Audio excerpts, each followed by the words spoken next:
And it interrupted the phone. I wish they didn't have that feature on my phone. Hippopotamus. Let's go. Hippopotamus.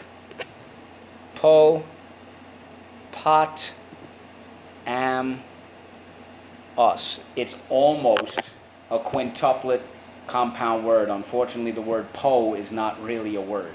Okay, hippopotamus. Okay, notice we divide the syllable by the double consonant. All right, so how do we mark this up? Underline the O, and the clipped word, the abbreviated word is hippo.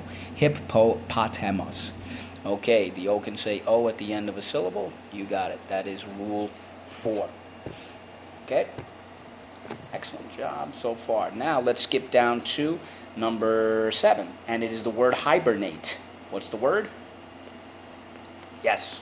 Hibernate, to sleep or to slumber, to be dormant, to rest, to take a siesta, to doze, to snooze, get 40 winks, or just simply all those Z's. Get your Z's. Okay, hibernate. Let's go. Hibernate. Hibernate. And it comes from Latin, meaning wintry. Let's go. Hibernate. Hibernate.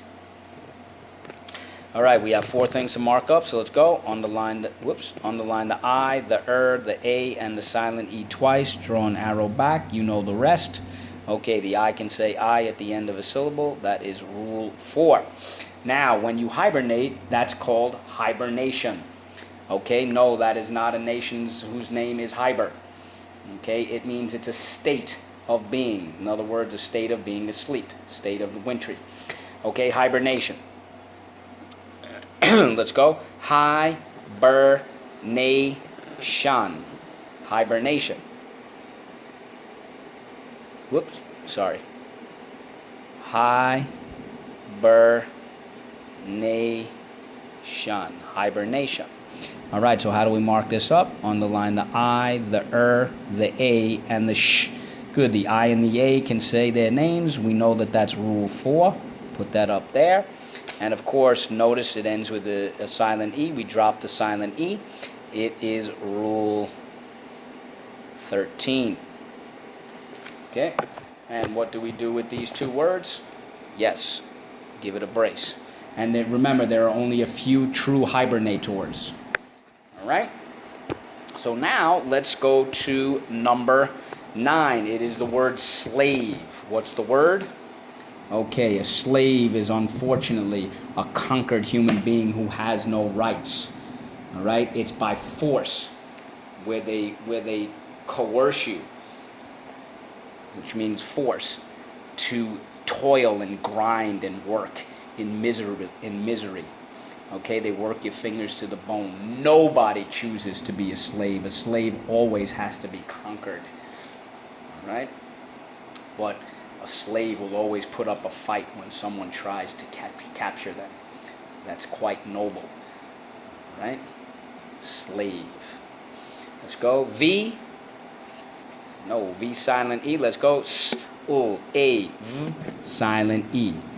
Number 9. Let's go. S, U, A, V, silent E. Slave. How do we mark this up? Underline the A and the silent E twice. Draw an arrow back. You know the rest. And again, no slave. Nobody chooses to be a slave. You have to be conquered by force. Okay? And every slave, every person who has ever been captured always puts up a fight. Think about Harriet Tubman, Frederick Douglass, and Squanto. Remember when he was kidnapped? All right? Now, related to the word slave, when someone is a slave, that whole system is called slavery. Okay? Slavery is an abhorrent and evil institution. But unfortunately, it's been around since civilization began. All right? Not just in the United States, back in the 19th century, in the 18th century. Slavery, let's go. Or even before that. Okay? So let's go. And every society has had slavery and slaves. Slavery.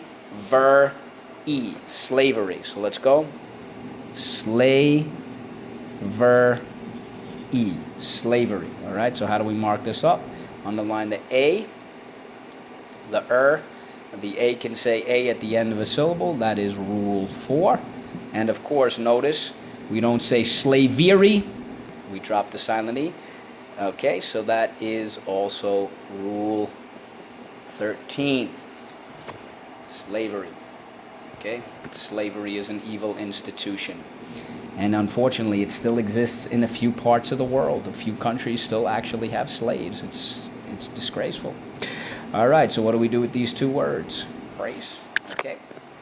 Nice. Okay, so the next word is the word skeleton. What's the word?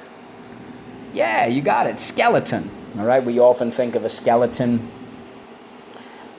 with certain holidays like Halloween, but your skeleton is actually your system that connects all your bones. Skeleton. But there's also one other way to use the word skeleton. It's about hiding secrets. What skeletons are in your closet? Skeleton. Let's go. Skeleton.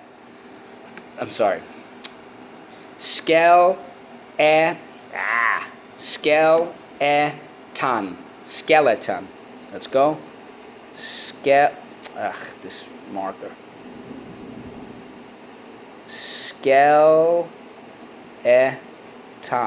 Skeleton. Okay? We use the K because of the E. All right, we don't say skeleton, we say skeleton. So we put a first sound over there. We can use it more than one way. You got it. It's a homograph. Secrets that are kept are referred to as skeletons in your closet. Okay. Now, the next word is the word carpenter. What's the word? You've all heard the word, okay? And a carpenter is somebody who works with wood, a builder, an artisan, a worker. All right, so we've all seen people making repairs or building homes or building furniture, creating furniture, whatever it might be. Those who work with wood you are called a carpenter. Almost a triple compound word, but not quite. Carpenter. And think about even in nature, you have carpenter ants. They love wood, they love trees. Even furniture in your home. Carpenter. Let's go. Sorry. Carpenter. Carpenter. All right. Let's go. Carpenter. Carpenter. We have two things to mark up, so let's go. On the line of R and the R. The next word is the word balance. What's the word?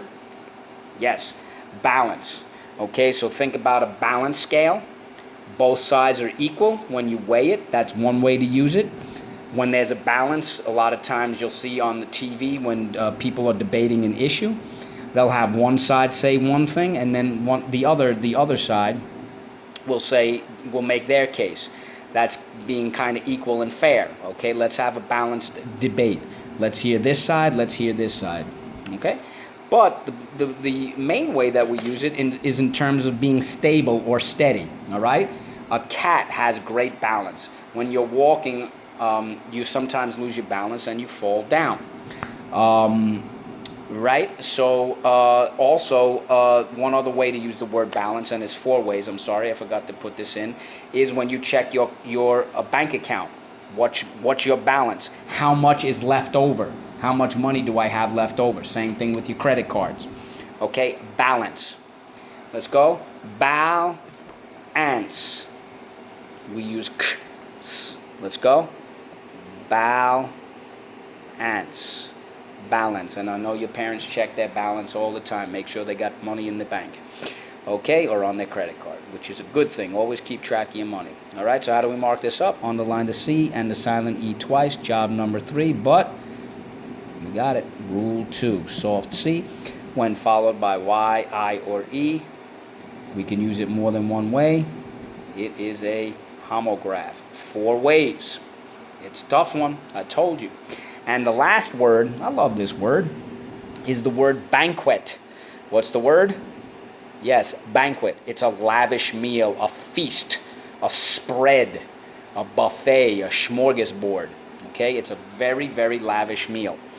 Okay, think about Thanksgiving dinner for many, many people. That's like a banquet, all that abundance of food, right? But when you go to the buffet, yeah, that's a banquet. It's a feast for your eyes, and it's a feast for your belly.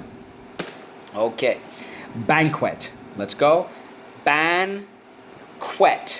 Banquet. You guys thought it had to do with the word bank, which in a certain sense it does when you look up the etymology, but no, a banquet has nothing to do with money. Banquet. So let's go. First syllable, ban. Second syllable, quet. Banquet. How do we mark this up? Underline the qu. That was the first rule we learned. That is rule 1. Q and U stick like glue. All right, so let's review. Let's go. Banquet. Banquet. Balance. Balance. Carpenter. Carpenter. Skeleton. Skeleton. And I believe that the Greek, it comes from Greek. I think it was originally pronounced skilios or something like that. Slave, silent E, slave. Slavery, slavery. Unfortunately, every culture has had some form of slavery at some point. Okay, so let's go. Hibernate. Hibernate. No, you're not saying hello, bernate. All right, let's go. Hibernation. Hibernation. It's not a country that's called Hiber. Hippopotamus. Hippopotamus. All right, let's go. Knuckle. Knuckle. Sometimes people even call you a knucklehead, right? Craziest. Crazier. Crazy. Crazy. There are a tremendous amount of homographs on this. This is the way it has to be. You need to challenge yourself and climb Mount Everest. Go to it. Every accomplishment starts with that first step, the willingness to take a chance. Step outside of your comfort zone. Step outside of that box that you're used to. Do something original. Do something risky. Do something splendid, magnificent, exquisite, and awesome.